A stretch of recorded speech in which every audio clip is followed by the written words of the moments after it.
to another edition of Remixing Politics and Culture with me, your host, Pam. I am a public relations and marketing professional with a passion for social justice, voter advocacy, and culture. And tonight, we are going to talk about politics and what's happening in North Carolina. I have two great gentlemen with me tonight, and I'm going to bring up my favorite Gen Zer. There he is. um, my favorite Gen Zer and Kane Moorhead Scholar at UNC Chapel Hill, Greer Webb. Greer is a very serious politico. He has his finger on the pulse of his generation about politics, particularly here in North Carolina. Welcome back, Greer. Thank you so much, Pam. So glad to be here with you. Can you hear me all right? Yes, I can. I can. Awesome. Thanks. And we have with us tonight also New Hanover County School Board candidate Dorian Cromartie. Dorian has held and continues to hold several leadership roles in his hometown of Wilmington.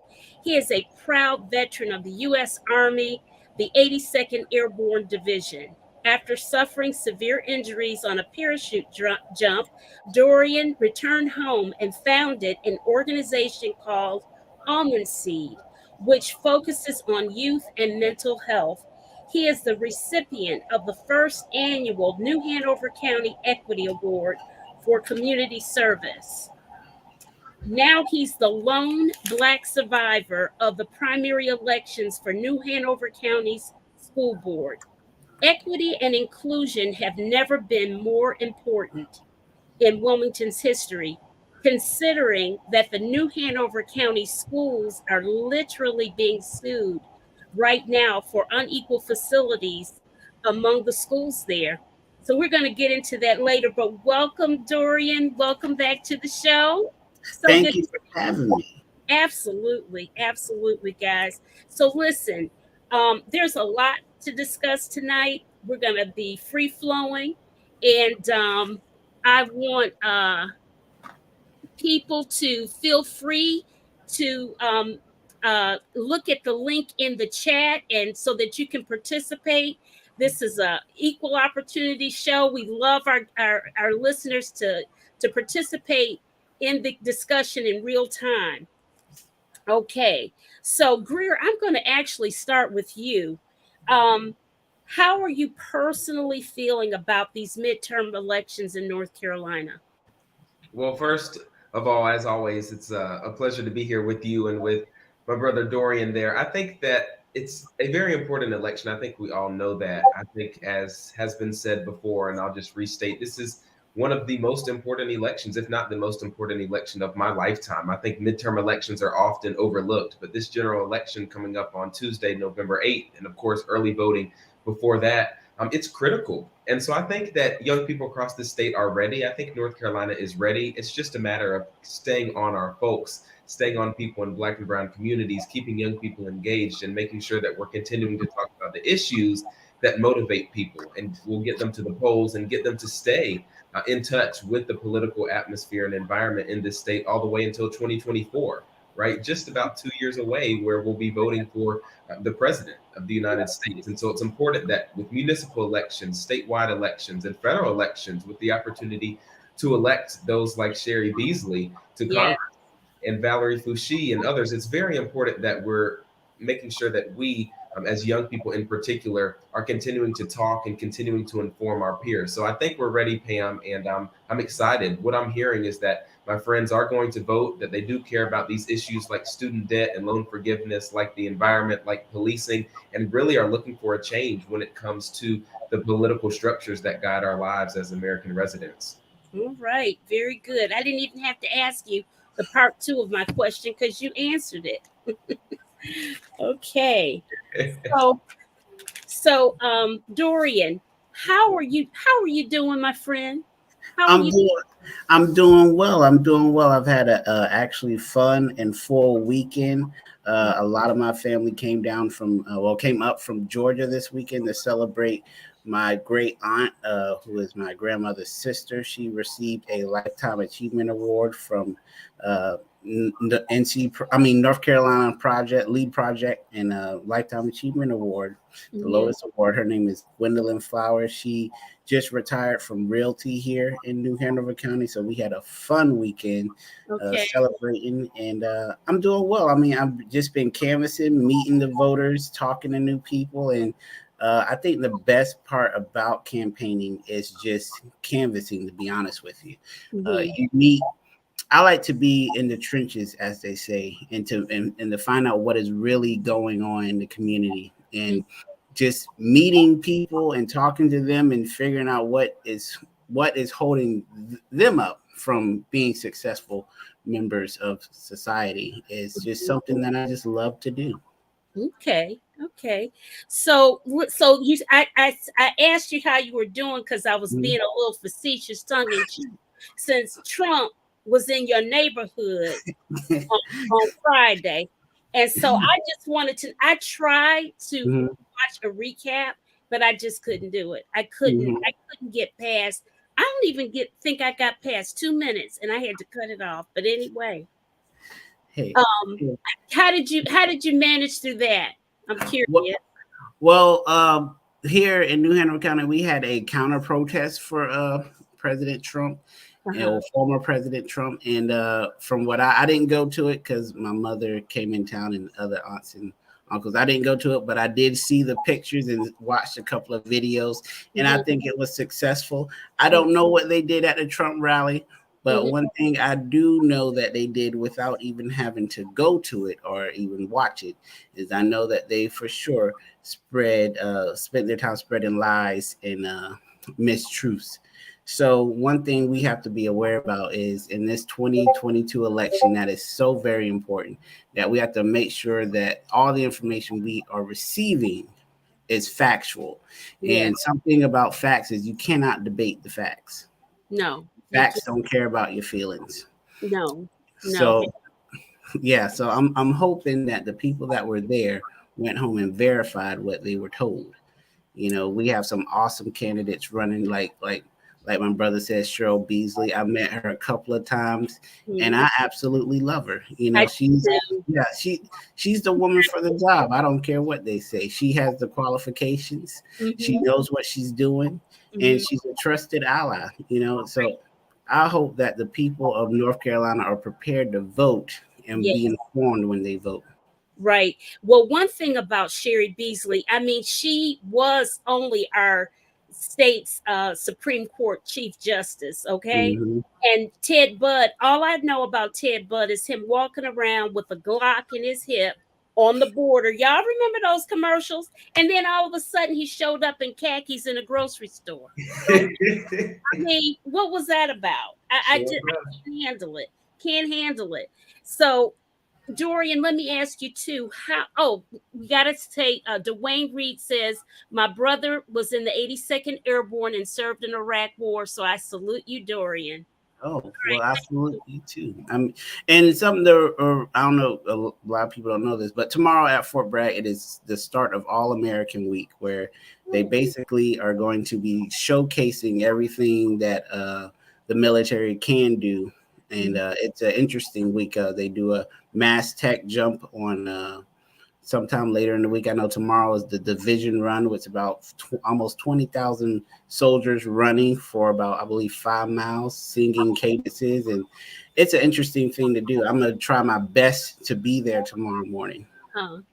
Mhm. Okay. All right. Sakia Benta says the best candidates will never win if we do not encourage our neighbors to vote, representing all communities. 17% of registered voters casting a vote is unacceptable. I absolutely agree with you, Sakia. I mean, I know in Detroit, it was horrible what I heard of the voter participation and whatnot. Greer, what are some of the activities that you've been involved in to make sure that young people are out there voting and being heard? I think that's a critical question. Before I answer that, just to Sakia's point, I want to say that it's in shout out to my sister there in the Winston-Salem area doing organizing work there. I know she was also involved in a lot of the Warren County events over the past few weeks, where Dr. Benjamin Chavis came to town. The EPA administrator from North Carolina, Michael Regan, was in town. And actually, this weekend, a few days ago, actually, Michael Regan announced the first office on civil rights and environmental justice under the EPA. And he gave credit to Warren County, North Carolina, which is where the environmental justice movement started. So just want to credit Warren County and make sure that we're all aware of that. So, I mean, she's put another question in the chat. What are some of the strategies to get out the vote? She's correct. I mean, 17% of eligible voters casting a ballot and sharing their voice, that's pretty abysmal. I'll also mention that it is municipal election season in places like Wake County, where our sheriff is on the ballot, where our city councilors in Raleigh, my hometown, are on the ballots. And those municipal elections historically have very low voter turnout, which is sad because municipalities control so much of our daily lives, from water and sewage. We also have waste, we have policing, we have the unhoused populations. We also have the reality of not only policing, but firefighting. We have the realities of taxes at the local level that are all addressed municipally. And so it's important that we get out there. But in general, I'm on campus, as you mentioned here, in my senior year, Pam, at UNC Chapel Hill. There have actually been many voter registration campaigns that I see and witness every day on campus. I'm involved through Young Americans Protest and Black Voters Matter. I'm also involved as a member of the Black Student Movement, and I know they're going to be gearing up in partnership soon with our student government here at UNC to make sure that folks are aware of their current status when it comes to their registration. Are they even registered in this state? In what county are they registered? And then also, I think more importantly, Pam, we've got to encourage young people to vote, to make a plan either by early voting or on election day to actually cast their ballot, to actually make sure that their voice is heard, because voting is just one, but it is a very powerful political tool that we have at our disposal. And so I'll also say, by having podcasts and shows like yours, like PPP, which is a show I do every other Tuesday with Cassandra Stokes, an attorney, and Lamisha Whittington, who also is involved in the environmental justice movement here in the state, we're giving out this information to young people and to anybody across the state who really wants to learn what they can do to make a plan to vote and why voting is so important. And so I think just by talking about these things and encouraging people to write down and have a plan to vote either on election day or during early voting, that's the key to making sure that young people get out and vote. I think social media, my last point, is just very powerful. There's no other way to put it. Young people are on social media all the time. So it is good that I see candidates like Sherry Beasley and other progressive-minded candidates out on social media, creating ads that are also on YouTube and Facebook and Instagram, not just cable TV, because we know young people do more streaming than cable TV. And so I think it's great. You have to paint with a wide swath how you're appealing to young folks. And in North Carolina, that looks like, yes, organizing fun events and going door to door, but also utilizing social media. So that's what I'm trying to do in my spare time, because it's just so important that young North Carolinians use their voice and their vote this election season. Right. And I'm not so young, but I use social media a lot. I'm on it probably a whole lot more than people in my age category. I'll say that. Dorian, okay. So Ronald White says most of the folks that attend Trump rallies have no interest in facts or truth. That is so right, Ron. Absolutely true. Okay. And Sakia had a shout out to you. Yes, my brother Greear Webb. And Dwayne says preach. All right. Okay. So listen, Dorian, I want to address and go back to this issue in the schools there in New Hanover County, the lawsuit that is being brought there. And I'm going to show the news clip. And then when we come back, I'm going to ask you to comment on it. And those of you on any of the platforms, please thumbs up the video, please. If you're on YouTube, please subscribe. Thumbs up and subscribe. Okay. Hold on. I'm going to bring up that clip.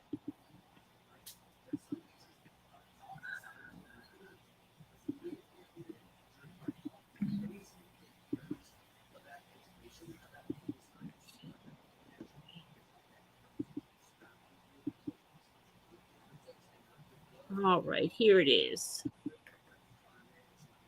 New Hanover County Schools is under investigation by the U.S. Department of Education's Office for Civil Rights after a parent filed a complaint accusing the school district of discrimination. WWY Celeste Smith spoke with the parent who filed the complaint, leading to the ORC to open a Title VI investigation. Katrina Aldrich is a mother of four. She says her oldest son went to Hoggard High School, a predominantly white school in the district, and two of her sons went to New Hanover High School, which has a majority of Black and Hispanic students. She says she began to notice a significant difference in the facilities in 2014 when one of her sons started school at New Hanover High. She noticed the gym needed air conditioning, which later resulted in bond funds being used to fix the issue. You know, being a Hoggard mom, you don't notice those things. And I don't blame a lot of people whose kids don't go to that school. You don't know it until you're there. And now that I started to know it, I noticed more. I did more research. I asked people, I asked other parents, and I could not believe it that this was like a Jonathan Kozol Savage Inequalities book. And this was happening in 2014, 15, 16. It wasn't getting better. For years, Aldrich says she sent letters to the school system in the county about the drastic differences between four schools in New Hanover County. She filed an official complaint with the Office of Civil Rights in August of 2021. The OCR sent an information request to New Hanover County Schools last month. It asked the district to submit data like the number of enrolled students by race for the past 3 school years at all 4 high schools. It also asked for dates of the most recent renovations to facilities at all 4 schools, along with the school system's long-range improvement plans. School board member Judy Justice shared her thoughts on the current investigation. There are some very concerned alumni and parents that really love that school. And I think they're so frustrated, that's what they finally decided to do. They couldn't get their needs and concerns addressed in any other way. And I'm speaking for myself. I wish more had been done in the past for New Hanover. Aldrich believes the difference in the facilities has an impact on students.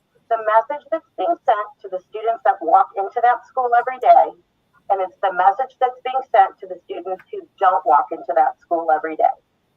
And the ones who don't walk into that school see that they're worthy of these kinds of facilities, and the students downtown are not worthy. The OCR enforces the Title VI of the Civil Rights Act of 1964, which prohibits discrimination on the basis of race, color, or national origin in any program or activity receiving federal financial assistance from the Department of Education. Aldrich hopes the investigation will give New Hanover High School parents a new sense of hope. I hope that they say, I have hope now, so I'm going to wait it out another year or two. The investigation gives them hope, and ultimately the investigation brings about change, which is all I was trying to do, was create a change in what's going on and not have to bring in all of this. In New Hanover County, Celeste Smith, WWAY News. The district is required to have all of the data requested by the OCR submitted by September 26th. Okay, guys. So, September 26th, New Hanover County Schools has to respond to the OCR, to the Office of Civil Rights. And Dorian, this is why representation matters, because I dare think that if it weren't for the white parent that had kids at the traditionally Black and brown school, nobody, I guess maybe they didn't know that there were any differences in the schools. I don't know. What do you think? Well, what I think is it's a good thing that someone said something about it. I will say that, because all kids are entitled to a high quality, world-class education. And that's just the state law. That's federal law. And this lawsuit brings up a lot of issues, one of the biggest being school safety. You know, a lot of these schools in New Hanover County are vastly different facilities, even when it comes to staffing at some of these schools. I mean, one school in New Hanover County did not have any teachers of color last year, but it was in a predominantly minority school. So, you know, it doesn't surprise me, but does surprise me is the fact that it took so long. That is what does surprise me. And it goes back to what he says, representation. Now, something that is very interesting about this is Mm-hmm. My grandmother, who fought for equity in schools back in the 80s and 90s, tomorrow is the day that she passed. And tomorrow is the day that they have to respond to this. So it'll be interesting as to what comes out. You know, I'm a big believer that God is always working. Mm-hmm. And I think that in this case, that, you know, God is here and he's going to shine a light on what is going on. You know, a lot of schools in New Hanover County are, I don't know how to say it without being, a lot of schools are very underfunded here in New Hanover County, and that's being very nice. I mean, there are some schools where actually a few years ago they would get snakes inside of the school because there was not good sealing around the doors. And when you brought these things to the attention of facility managers, they wouldn't say anything. But when you went to a school board meeting and said something, then you would get the attention you need. You know, it's like Katrina said, she tried solving it at the lowest possible level of sending letters to them. But see, no one wants to say anything until it blows up. And then it's like, okay, let's do it right. And, you know, I'm a big believer that everyone has their place in the movement. Mm-hmm. And so if this person over here makes a little fanfare and gets the job done, so be it. But what we're talking about is educating the next generation. And if that facility is not up to par to do it, how can you expect someone to pass? I mean, you can set high expectations all day, but if you don't give them the resources to meet those expectations, what you're doing is nothing. You're creating a cycle of nothingness. So I will say that I'm happy that this came forward. I'm not happy about how it came forward. I'm not happy about the timing of how it came forward, but I am happy it came forward because you can't fix what you don't know about. Right, right. You Why know, do you suppose that? Why do you suppose the black and brown parents didn't make complaints, or did they make complaints and just gave up or whatever, or didn't know the channels that they should have gone through? What do you think? I think it goes back to whoever was in charge. To be honest with you, the reason I say that is because what I'm finding is when I navigate these paths of how to handle a situation, especially in our school system, it's more about who you know. Okay. It's regardless of what the law says. You know, the law says that we have to follow this child's individual education plan, their IEP. The law says that. The problem is when you have people who don't either A, have the funding to do that, or B, don't know how to do that in place, then there's no follow through. And so a parent says, okay, well, the law says that they have to do this. I work from 9 to 5. I'm trusting the school to do its job, but they're not doing their job. And I don't have the time. It's not that I don't care. You know, Right. I care about my baby. I care about my child. Uh-huh. But I work a 9 to 5. Mm-hmm. You know, and I, to be quite honest, that parent may not have the time to look over an IEP every single day of the week. But the law says that that teacher, that school is supposed to be following this IEP to a T. So when that child reaches the 5th grade or in high school and they say, oh, well, he or she can't read, you know, people say, oh, well, it's the parent's fault. It's a combination of both. You know, we have to remember that parent involvement looks different for everyone. And we have to remember that every parent cares, but every parent has a different life. I mean, there are some kids that show up to the school so traumatized that you're asking them to focus on school, but they may have lost their parents over the weekend, or they may have lost their siblings over the weekend, or they don't have any clean clothes at home. You know, they don't know that I mean, I'm talking the basics of basics. I mean, food insecurity. Yeah, food insecurity. We're talking about don't know how to tie their shoes at 8 years old. You know, so when you say, hey, look, I want you to be successful in school, but I know that you don't have the tools to do it. I know that you don't have the staff to do it. And I also know that we're supposed to be following this IEP plan to the T, or teaching the curriculum to the T. And I know that you may not be able to behave in class because you haven't been properly diagnosed. And no one in the school system has told you that you can get tested and it be free. So you can get the tools you need to be successful, or the medication you need to be successful. This is what happens in New Hanover County, and it happens every single day. And Wow. it's more about who you know, and that's the sad fact of it. That's why when people come to me and they have questions, I don't gatekeep, I don't withhold information. I say, hey, look, these are the keys to the castle. What you do with it beyond me is on you. But I'm not gonna say, hey, look, this is this is the law. This is who you need to talk to. If you can't solve it, then go to the school board and say something about it. So Dorian, not to cut you off, Mhm. so would you say that, are you one of the main proponents of really dealing with some of the social issues that are impacting education there in New Hanover County? I wouldn't say main proponents, but I'm one of the people who will say something about it, regardless of what's going on. I mean, I can tell you a story of last week of a young boy who was outside playing on the playground, had on a jacket, said he was hot, asked, it was strange. He asked, could he take off his jacket? He took off his jacket. He had on no shirt. Oh, Reason being is he had no clean clothes at home. okay.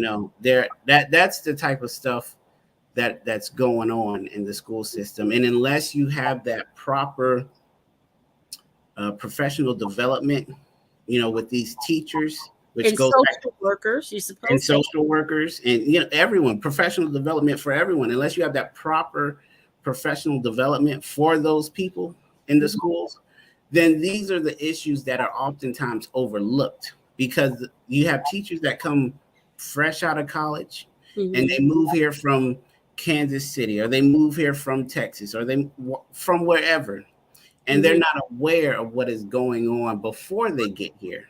Yes. So then they say, hey, I don't know why Jonathan isn't behaving in class. And then you say, well, did you ask Jonathan how he's doing today? And then they say no. And then you say, well, did you know that he lost his sister over the weekend? And then they say, oh, no, I didn't ask. Or did you?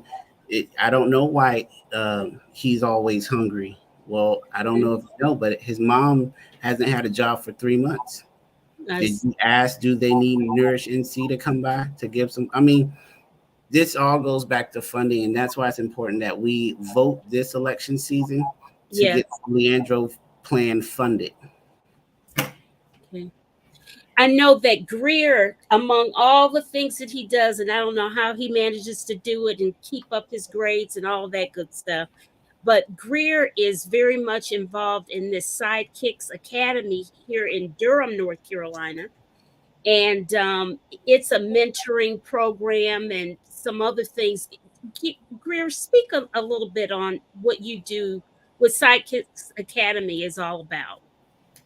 I would love to, Pam. Thank you. I think that Dorian hit on so many of the key issues that we see come up in Sidekicks Academy in Durham Public Schools. Sidekicks Academy, Sidekicks is an acronym standing for Students Involved in Disciplined Education, Keyed into Claiming Knowledge and Success.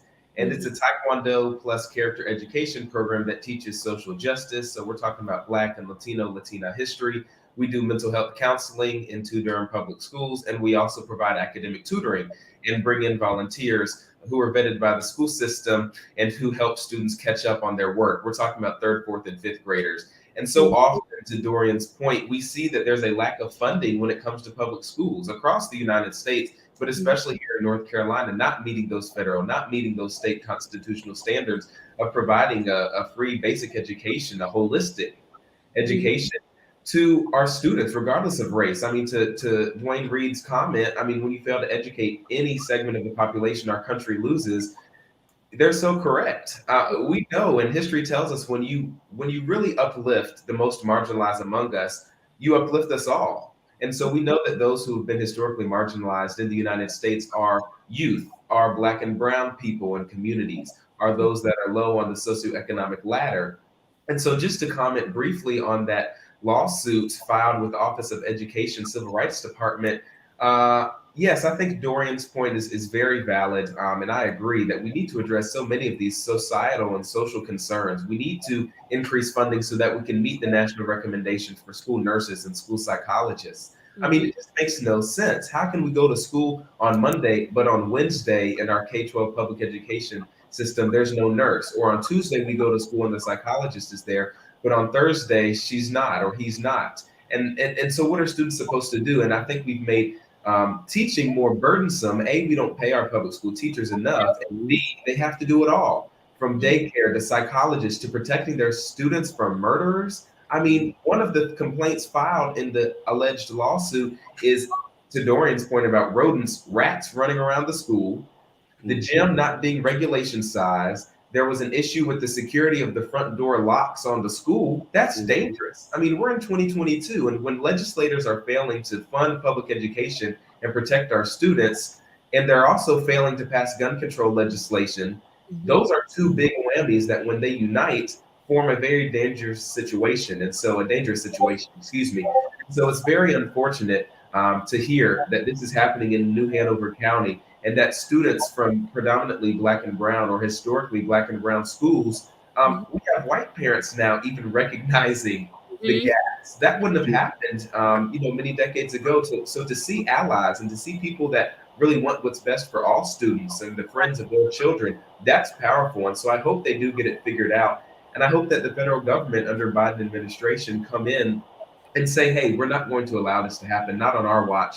And all students deserve to be safe in school. They deserve to have the same. They deserve to have the same provisions as their peers across the district.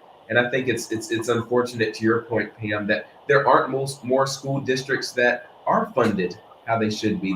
We wish we could take Sidekicks Academy across the whole state, but funding becomes our issue. And so I'll say to anyone watching or tuning in, Sidekicks Academy is a great program in Durham. We have the support of our 2 pilot school principals. You can go to sidekicksacademy.org to find out more. But it's very important, to Dorian's point, that we elect people that are progressive, but not only progressive, they're compassionate. We need people that have compassionate characteristics like Dorian and others across the state. And I'll end by saying we also need to elect people that represent the areas they serve. Right. It's time to match the percentages of our public school students to the percentages of our public school elected officials. We need more Black and brown men in particular in our public schools. Yes. So it's important that we continue to create pipelines of leadership across our state, from the college level where I am, all the way to Dorian's position running for office, so that we can make a change and be at the tables where decisions are made that impact our students, Black, brown, white, public, private. We know that all of our young people in North Carolina deserve to be safe in school. They deserve to not only have clothes on their back, like Dorian is talking about, and food in their stomach, but they deserve to be secure in their school building, and they deserve to have the amenities that their friends do the next school over. Yeah, absolutely. One of the things that I have noticed, Dorian, by affiliation with Durham Public Schools, is that one of the growing complaints were early in the 2000s, mid 2000s, was the money that was to go to the public schools. They had to share that money to go to the charter schools. And what's been happening here in Durham, that I know for a fact, is that charter schools were created, and then slowly but surely, the white students that were in the traditional high school, they started going off to the charter school. And what was happening is like making a private education with public funds. So how do we deal with that? Because I know it can't just be happening in Durham. I'm sure it's happening all across the state. It is happening all across the state. And the best thing you can do is elect state legislators who will there used to be a cap on how many charter schools there were in North Carolina. The cap has since been removed. So either the cap needs Yeah, so either the cap needs to go back on the number of charter schools we have in North Carolina, or B, we need to cap the funding, or we just need to go ahead and cut the funding, because we also have to remember that this funding goes to these schools and it goes unchecked.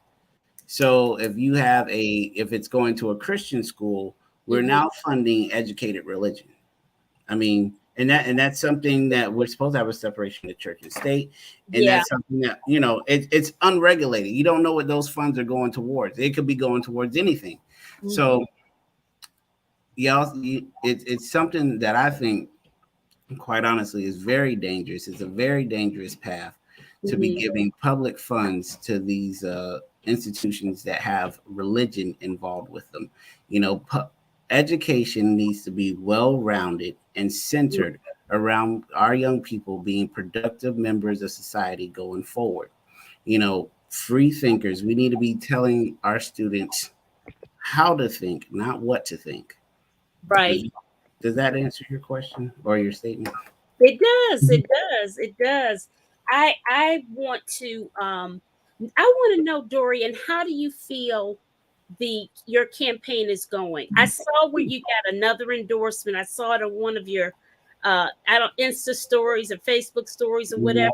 I'm very curious to see. Am I right that you're the sole African American? I'm not the sole one. There's one other. Her name is Veronica McLaurin Brown, and she's the other African American. But it's just only two of us, and we're both on the same ticket. And we're hoping that we both get on the board, as well as the other two Democrats.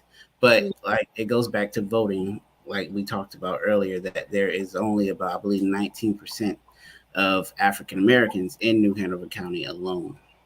And I believe only 15 to 17% are actively voting. But it goes even lower when we're talking about the midterm elections. So, that's why I've been spending a lot of my time now canvassing in those communities to get them out to vote. But to be honest with you, I think that my campaign is running well. We're going to run a clean, fair campaign. We're not going to attack other candidates or go after them. What we're doing is focusing on turning out the vote, focusing on the issues. Anything else, we're not focused on. We don't have time for it because, like you said, it's about representation and turning out the vote.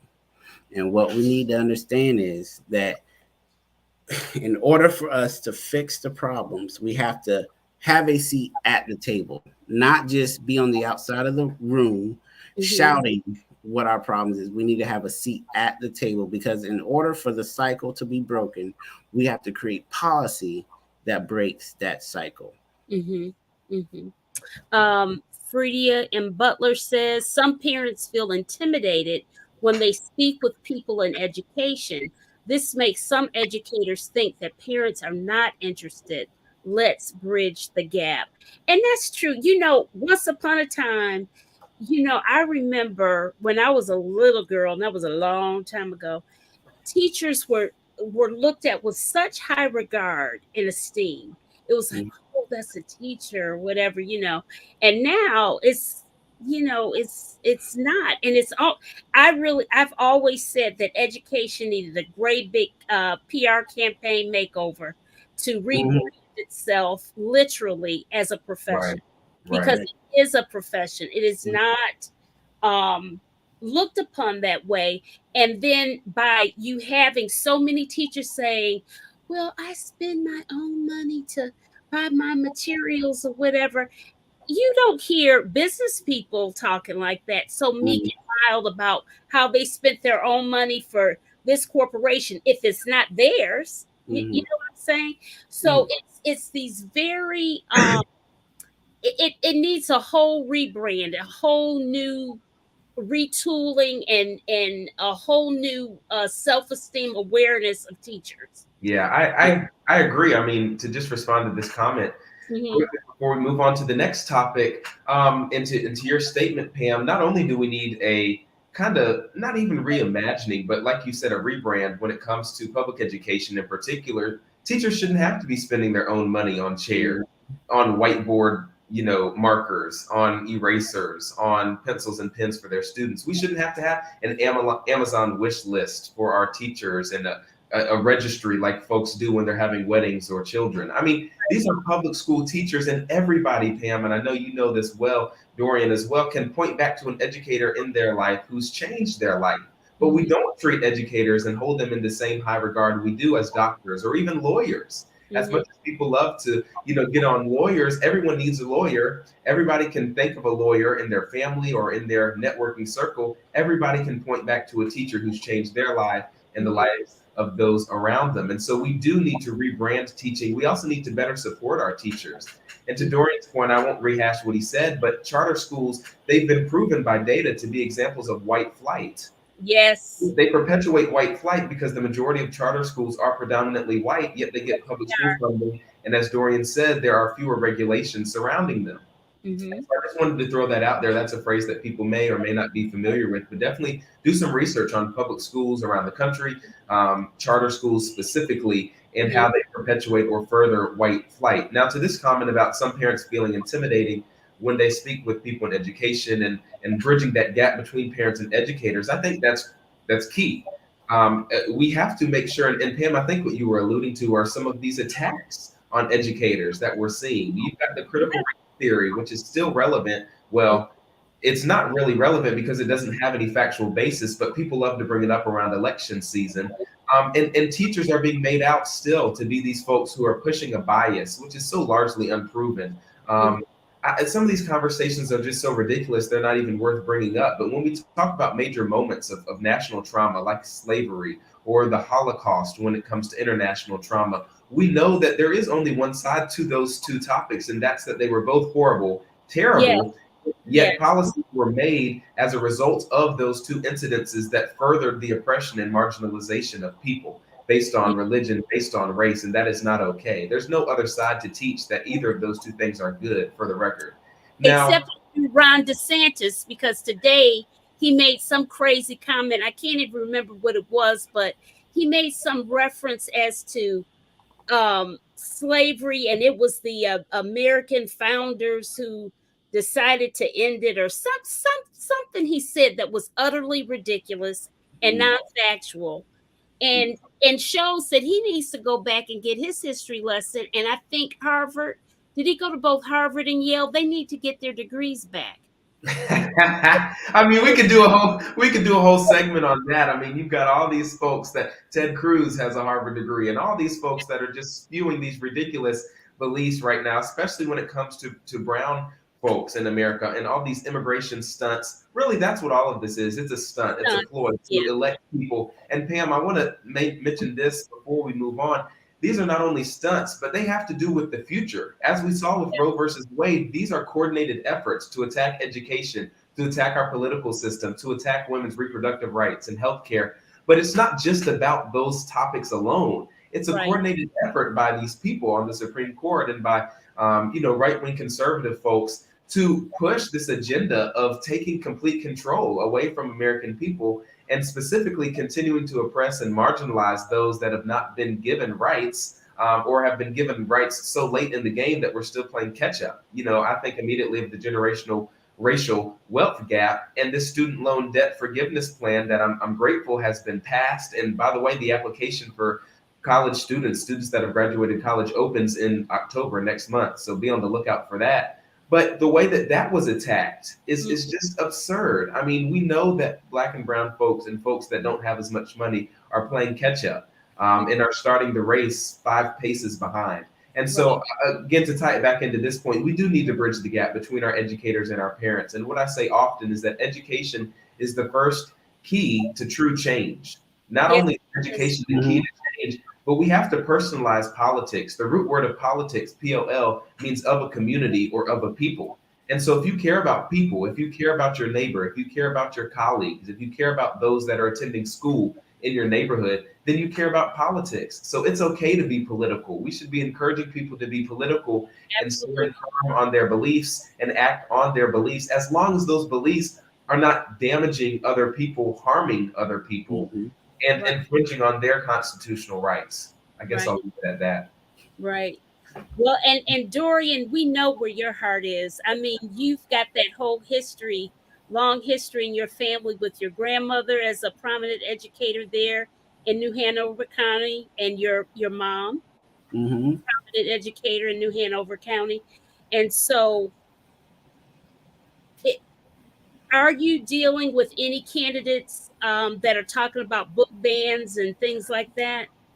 Actually, yes, there is a persistent group here. I believe they're called Moms of Liberty. I believe the group name is, and That they're sounds like the Daughters of the Confederacy. And I won't tell you how I was looking side eyeing them in the parade. well, they are all about this banning of books, and they want to stop abortions. They're all about what we're not about. I'll say it like that. And one thing I will say is that when it comes to parents and education, parents should always know what their children are learning in school. They should. But one thing that the parents have to do is learn how to be involved.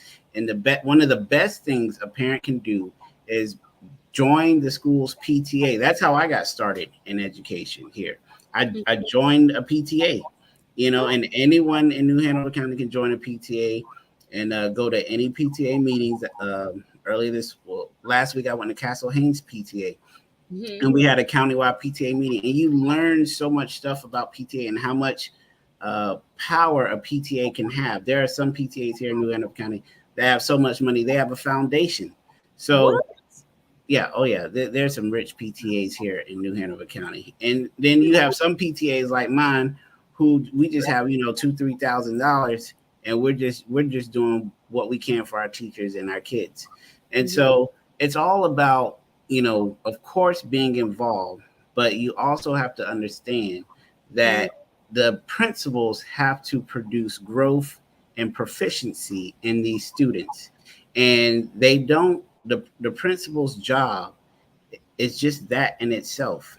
And if parents want to help along the way, a principal isn't going to stop that. But what a principal is supposed to stop is the changing of curriculum being dictated by the parents. We have to understand that the educators, let them do their job and give them the flexibility and creativity to do their job.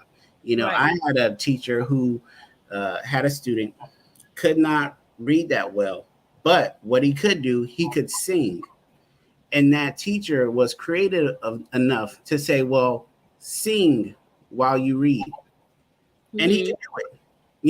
He did it. He did it differently, but he did it. And that was allowing the teacher to have that flexibility and creativity.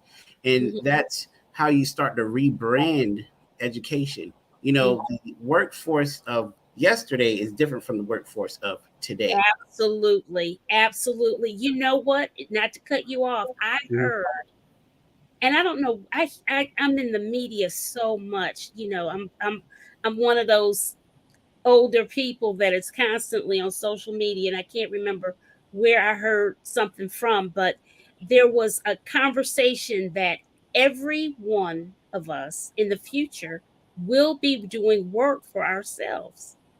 In other words, all of us will be our own creators, our own sources of income, and it won't necessarily be coming from the top down from a corporation or whatever, but we will be like free agents, and we will be receiving money from our agency and have control of that. I thought that was very interesting. And you can almost see how that could happen now that we had COVID and it changed our world, and then everybody began doing remote work and that type of thing. So that's really interesting. I would love to learn more about that, but I think it hits on a key point that we've been mentioning and kind of circling around here, and that's that Dorian just mentioned it kind of flat out when it comes to teachers, but teachers know education best. Students know how to be students best. We know how to be most protected at school when it comes to school safety. We know what works and what doesn't, who props open the door and who doesn't.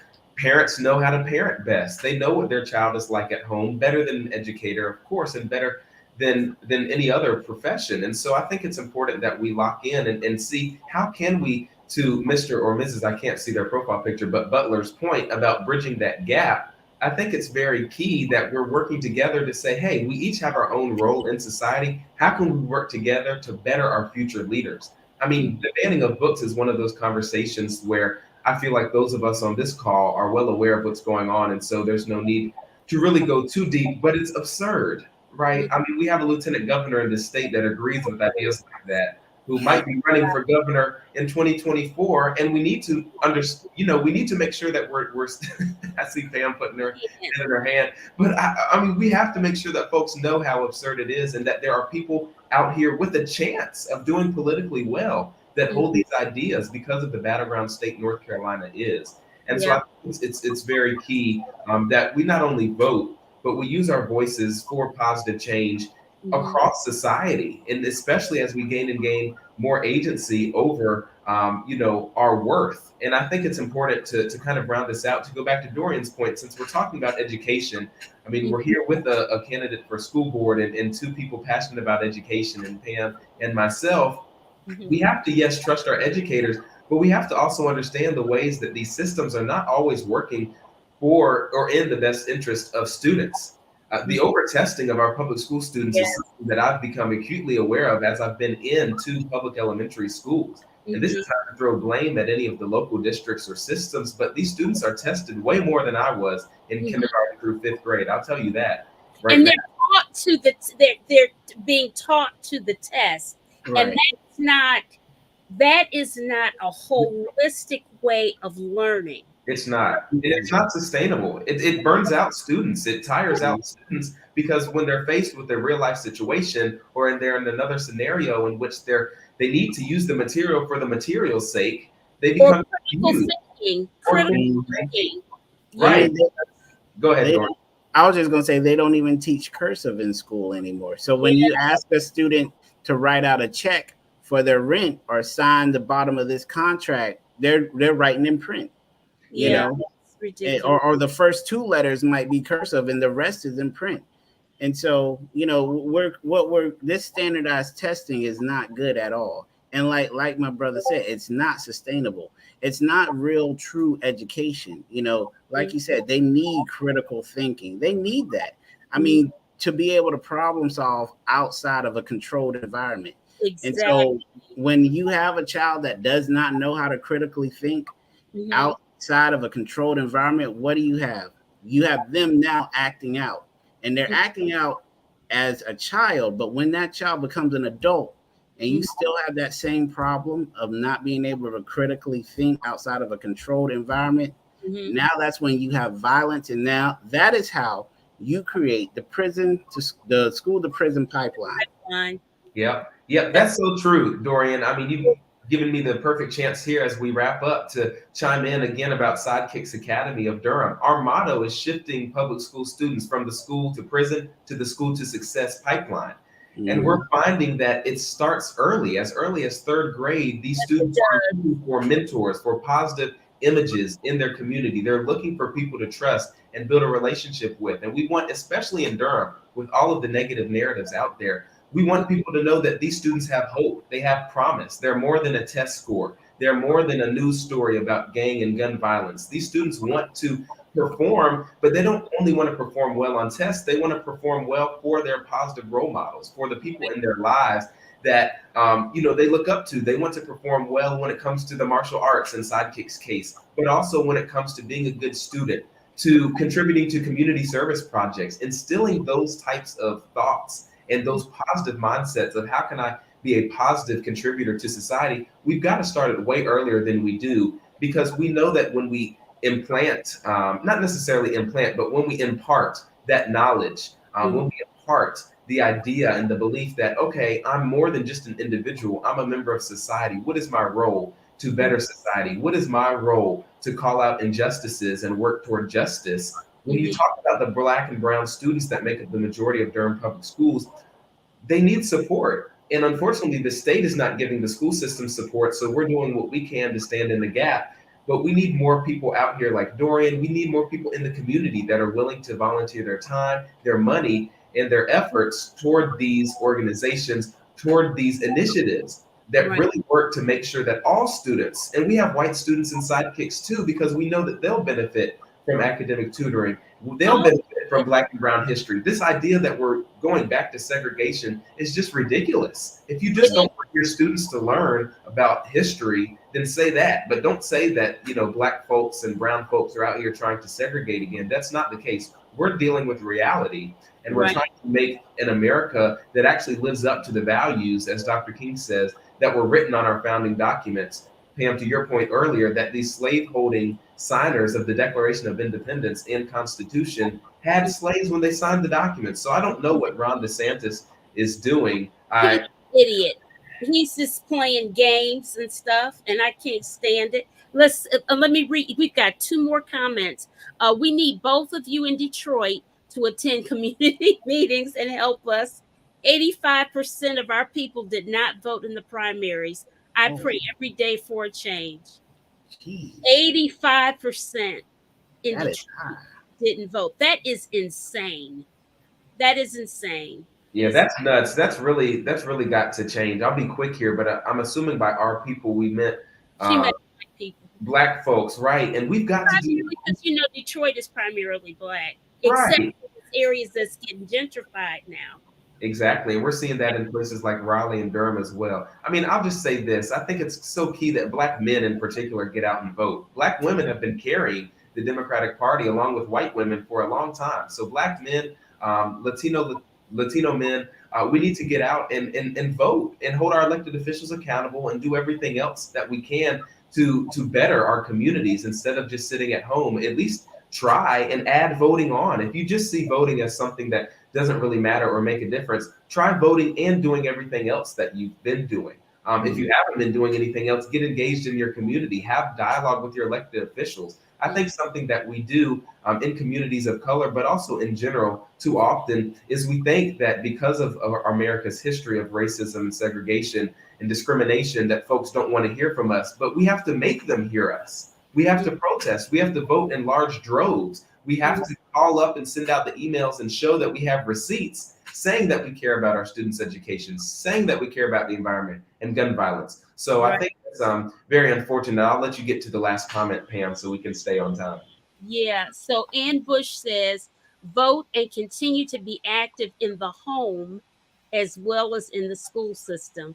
And because one thing that we've gotten away from, I think, we talked about this in one of my last Culture Talk show, which was a couple of Sundays ago, about our families, meaning Black and brown families.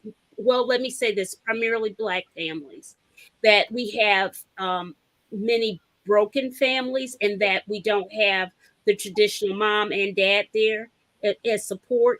And so you have one person doing all the heavy lifting with raising the children and what have you. So we know that we are our children's first educator. We're our first, our kids' first teacher. So we have to be fully engaged as we can be when you're doing multiple tasks and possibly doing them alone. So we've got a tough job ahead.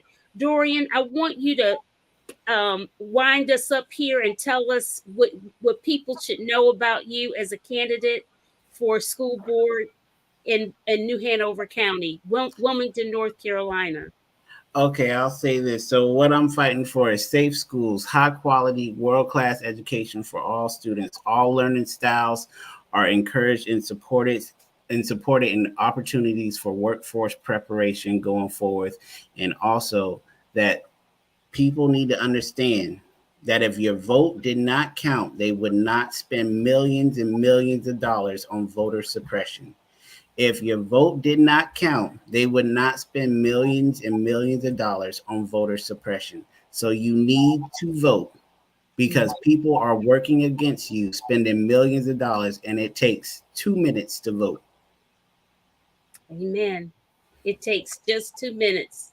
It takes 2 minutes. Ball drop right there. Guys, I have enjoyed you so much. I don't see anything else in the comments right now. I think that you guys have really brought things forward, and I just believe that North Carolinians are going to show up and show out. some of the people here in the chat are from Michigan and Texas. Oh, So wow. God knows we've got to show up and show out for Texas. Come on, Beto. Yes, yes, yes. Come Pam, on, Beasley. Come on, Stacey Adams. Stacey. Oh God, Stacey Abrams. You mean Stacey Abrams? Yeah. Yeah. yes, yes. We've got to get them to turn out. Pam, before we go, I just want to tell people and extend the invitation to folks to follow me on social media at Greear Webb, and also follow Young Americans Protest. We're about to start a campaign where we post issues pertaining to elections in North Carolina and specifically in Raleigh, and trying to get young people to tell us which issues they care about so that we can give them accurate information that will make them go vote. So I just wanted to say that. And it's been a real pleasure being with you and with Brother Dorian. I wish you the best of luck and keep speaking truth to power there on the East Coast. Yeah, Dorian, I am really, really rooting for you. I want so badly for you to win. I really, really do. I mean, I had a whole panel of I had 3 of you guys on, remember, for the whole support thing, and our other 2 people, unfortunately, they didn't make it through. Okay. It was close, but they didn't make it through. So you survived, and I'm just hoping that you just go all the way. And if there's anything that you need, email me or whatever. We'll do shout outs, help spread your social media information around. Do you want to provide your social media? Yes, I'll do that. So my website is electdorian.com. My Facebook is Dorian for New Hanover County Schools. And my Twitter is Dorian for Education. And I do have a TikTok channel. It's Dorian Cromartie. And my Instagram is as well, Dorian Cromartie, no spaces. Yeah. So, This man has it all. He's got it all. Yep. Hey, it's like you said, you have to find the voters, young and old, near and far, and we decided to do it all. So I'm just trying to get elected so I can continue doing what I've been doing on a much larger scale for every child in New Hanover County. All right. Fantastic. Well, thank you all, audience, for listening. If you haven't, please thumbs up wherever you're listening from, whether it's LinkedIn, Facebook, or YouTube. If it's YouTube, can you please subscribe to my channel, please? Thank you. Thank you very much. And Dorian, best luck.